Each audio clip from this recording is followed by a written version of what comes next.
Secretary, welcome to the dispatch box. Mr. Speaker, I thank you. With permission, I would like to make a statement about the government's plan for ending illegal migration.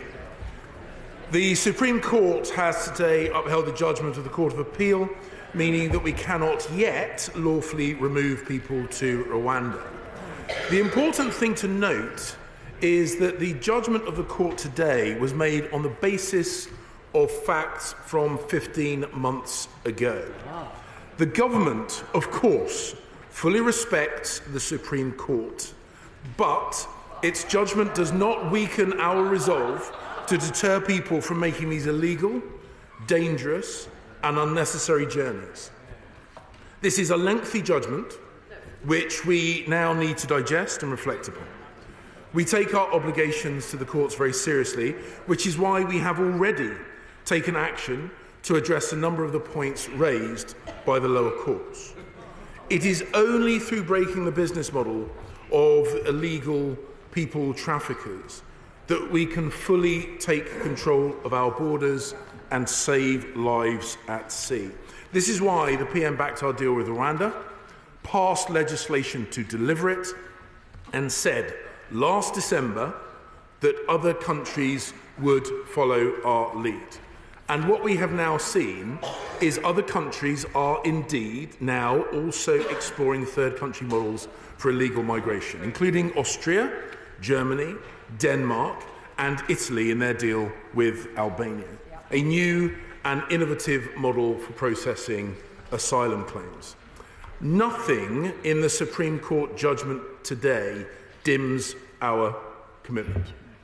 The Supreme Court has said that there are issues with Rwanda's asylum system which could create the possibility of someone being returned to a country where they could face persecution. I am struck by the court's remarks about the risk of refoulement.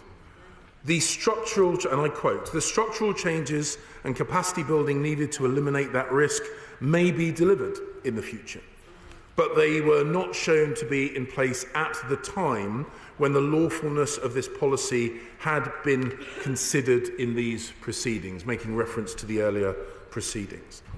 We have a plan to provide exactly that certainty.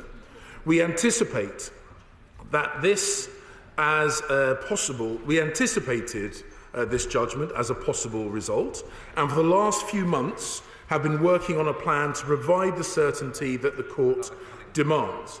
We have been working with Rwanda to build capacity and amend agreements with Rwanda to make clear that those sent there cannot be sent to another country than the UK. Our intention is to uphold our agreement, to upgrade our agreement to a treaty as soon as possible. That will make it absolutely clear to our courts and to Strasbourg that the risks laid out by the court today have been responded to, will be consistent with international law, and ensure that Parliament is able to scrutinise it. The Prime Minister has said that if our domestic legal framework frustrates our plans, he is prepared to change our laws. But I will inform the House we are not going to put forward proposals simply to manufacture an unnecessary row for political gain. We have a plan to deliver the Rwanda deal. They're not listening, Mr. Speaker, so they might want to listen to this. We have a plan to deliver the Rwanda deal, and we will do whatever it takes to stop the boats. Mr. Speaker, illegal immigration is a huge global challenge, and that challenge is growing. It was a topic that I regularly raised with countries across Europe and around the wider world in my former role as a Foreign Secretary. But, Mr. Speaker, monthly illegal migrant numbers are trending upwards right across Europe, with an exception. Our numbers are falling. Illegal migration is dangerous. It undermines the laws of our country. It is unfair on those who come here legally and on the British people who play by the rules. It must and it will stop. This is a wonderful country. And I recognise that because I have had a chance to see it as others see it from overseas. And inevitably, people aspire to come here. But more people coming here illegally is not fair for those struggling to get GP appointments, those trying to get housing or access to schools, or those people who are living near asylum hotels. The impacts are felt on some of the poorest in our society, and we have a duty to address their concerns. While the Conservative government has taken action to protect our country, the Labour Party has voted time and time again not to protect our borders, over 80 times. Rwanda is ready and willing to help. The UNHCR operates its own refugee scheme in Rwanda, and Rwanda is ready to receive thousands of people, process their claims, give them excellent care, and then support them to integrate into Rwanda. This is an African country full of potential and promise. We have a future-focused and mutually beneficial partnership with them, and we plan to deliver. The Rwanda plan has only ever been one tool in our toolbox. We have a plan to drive down numbers, and our plan is working.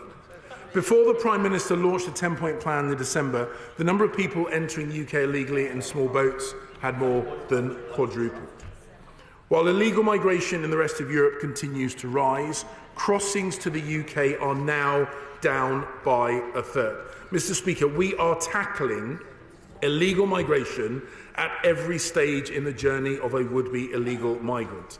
Our plan is working. Last year, the Prime Minister agreed the largest ever small boats deal with France.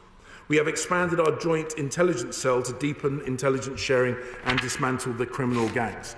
Cutting-edge surveillance technology is in play, and we have beefed up security infrastructure such as CCTV at key border crossings across the Channel.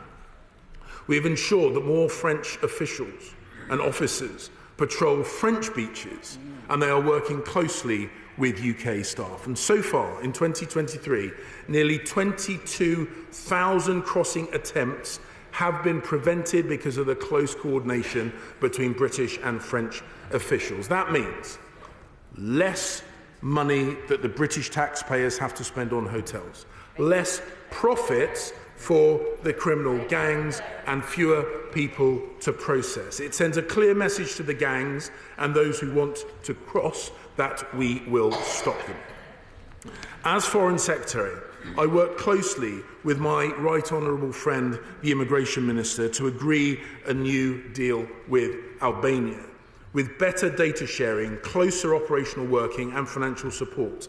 And in response to the work that he and I did, the number of Albanian small boat arrivals has fallen by 90%. 90% so far during 2023, and we have returned over 4,600 people in just 10 months. We also want to make sure it's harder to get into one of those boats in the first place, including reducing the supply of boats. We are targeting the movement of these goods, such as dinghies, such as engines that are used to facilitate the crossing in order to undermine a key component of the smugglers' business model. And those who do make it through will not be able to stay. We have expedited returns agreements with countries including France, Albania, Turkey and Italy. We have increased the number of illegal working raids by almost 70%. We have cut the asylum legacy backlog by over 59,000 cases. We have freed up hundreds of hotel beds with the use of alternative sites. We have announced the closure of the first 50 asylum hotels, and we have passed the Illegal Migration Act, the most ambitious immigration legislation in decades, which makes clear that the only route to asylum in the UK is via one of the safe and legal routes we have put in place. Anyone who comes to the UK illegally will not be able to stay. They will be removed either to their home country if it is safe or to a third country if it is not. Mr. Speaker, I can assure you that our commitment to ending illegal migration is unwavering. We are a positive outlier in Europe.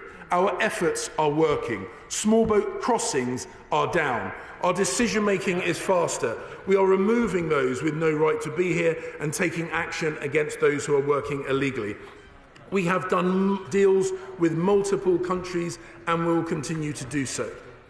So, Mr. Speaker, in conclusion, arrivals down, decisions faster, returns up. We are getting on with the job, and we will do whatever it takes to deliver on our commitment to stop the boats. And I commend this statement to the House. Shadow Secretary.